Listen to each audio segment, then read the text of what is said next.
So where am I going? The Crystal Mountains? Van Hoover? Here? Please say here. Oh, why couldn't you give us a new location? Explore Equestria? My fucking ass!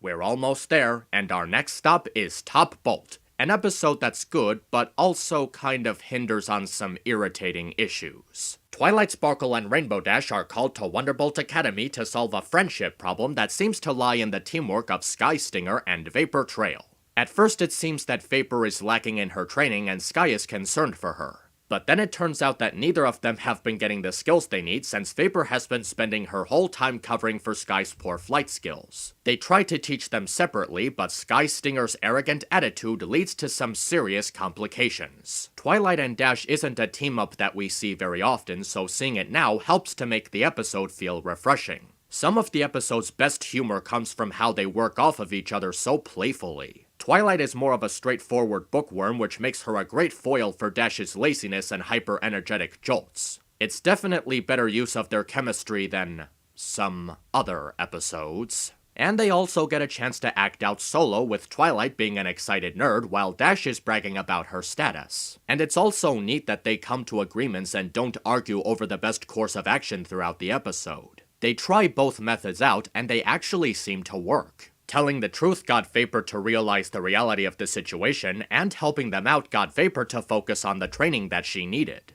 Even the methods are true to their character. Dash is a character of action, so it makes sense that she'd want to help them improve without the risk of reducing their confidence. Twilight, as a voice of reason, knows that being honest with yourself will make a situation less difficult. She even tries to teach Sky about how she relates to his situation because of her lack of social interaction at the beginning. She finds something that he can relate to motivate him to acknowledge what she's trying to do for him. Vapor Trail is also a nice one-shot for the episode, and her dilemma is fitting with her nature. As an only child, she felt overly smothered by her own parents, but watching Sky from afar let her see that he wanted something that she didn't feel like she needed. He wanted to gain attention from his family, so she helped him get more recognition, which eventually led to his overly confident attitude. And because she was eventually overshadowed by his overconfidence because she was so focused on helping him, she grew up to be a very quiet, timid, and not very outspoken individual. Even when she's told she's capable of being a lead flyer, she neglects the attention that would come with it because of how she was overly smothered by her parents. She does, however, understand the consequences of not being honest with her friend and takes time to work on her own skills rather than just focus on Sky.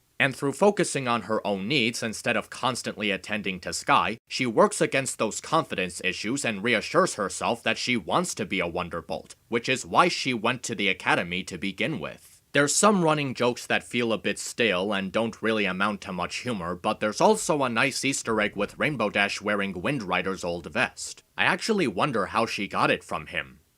Maybe he just lost it along with all of his other prized possessions for being such a poor Scooby-Doo villain. Spitfire is also a nice reoccurring character, calling back to the good old days of being a loudmouth sergeant. All leading up to my biggest issue with the episode, Sky Stinger. I do not like this guy for his attitude in this episode. What he says is boring. What he does is boring. He just goes on and on about how good he thinks he is when he really is not. Even if there is a good reason for how he developed this attitude, it still makes him look and sound very grating. And on top of that, he seems to think very little of someone who is supposed to be his lifelong partner and friend. Everything he says just makes her feel more awkward and timid, which I assume only makes it harder for her to be honest with him.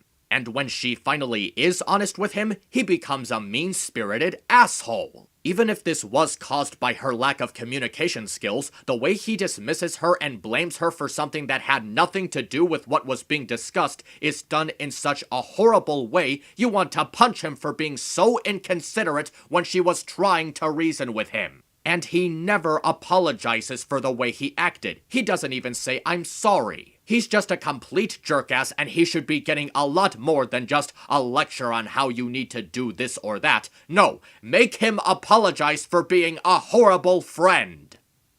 Oh, great. So every pony but me knows I'm a joke. Was this your plan the whole time? To embarrass me? What? No! Don't you know me at all? I guess not, since it took me this long to find out you're a terrible wing pony. I can't believe you! I can't believe I was ever your friend! Hey, I wrote you a song! What did you say? It goes a little something like this. Fuck you! And of course, you got the ending where they forgive each other, the two help each other out, and they become all-time experts in a single day, which I have no idea how that's possible. They get into the academy, and we wrap up with another lousy running joke. So Top Bolt was a nice episode, and an appreciated return of the map missions. It has good pacing, good characters, for the most part, and a good dynamic between our two leads. It's an episode that I look forward to seeing again sometime soon. MisAnthro Pony, over and out. Dash! I've been looking all over for you. Wonderbolt emergency. We gotta get back to HQ. You gotta be kidding me! I was just there!